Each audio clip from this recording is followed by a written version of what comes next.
ఒంటెలు అన్నీ సురక్షితంగా నడిచాయి. వారి ముఖాల్లో స్వేచ్ఛ యొక్క సంతోషం ప్రకాశిస్తుండగా వారు దేవుని శక్తిని కీర్తిస్తూ అవతలి ఒడ్డుకు చేరుకున్నారు. వారిని వెంబడించిన ఫరో సైన్యం కూడా అదే దారిలో గర్వంగా ప్రవేశించింది. ఇశ్రాయేలీయులందరూ సురక్షితంగా ఒడ్డుకు చేరగానే మోషే మళ్లీ దేవుని ఆజ్ఞతో తన కర్రను చాపాడు. అంతే, గోడలవలె నిలబడిన నీరు ఒక్కసారిగా కలిసిపోయి ఫరో సైన్యాన్ని, అతని రథాలను, గుర్రాలను పూర్తిగా ముంచివేసింది. వారిలో ఒక్కడు కూడా మిగలలేదు. అవతలి ఒడ్డున సురక్షితంగా నిలబడిన ఇశ్రాయేలీయులు తమ కళ్లారా తమ శత్రువుల నాశనాన్ని చూశారు.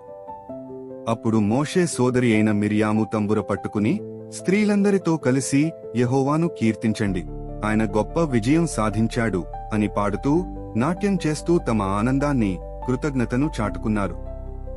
ఆ రోజు వారు నిజమైన స్వేచ్ఛను రుచి చూశారు. స్వేచ్ఛ పొందిన ఇశ్రాయేలీలను మోషే సీనాయి పర్వతం దగ్గరకు నడిపించాడు. అక్కడ దేవుడు అగ్ని, మేఘం, ఉరుములతో పర్వతంపైకి దిగివచ్చి మోషేను పైకి పిలిచాడు. దేవుడు తన ప్రజల కోసం నైతిక, ఆధ్యాత్మిక నియమాలైన 10 ఆజ్ఞలను 2 రాతి పలకలపై రాసి మోషేకు ఇచ్చాడు. మోషే పర్వతంపై 40 రోజులు ఉండటంతో కింద ఉన్న ప్రజలు అసహనానికి గురయ్యారు. వారు అహరోనును బలవంతపెట్టి తమ బంగారు ఆభరణాలతో ఒక బంగారు దూడ విగ్రహాన్ని చేయించి దానిని పూజించారు.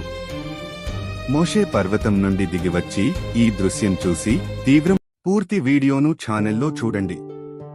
దయచేసి లైక్ చేయండి, షేర్ చేయండి మరియు సబ్స్క్రైబ్ చేయండి.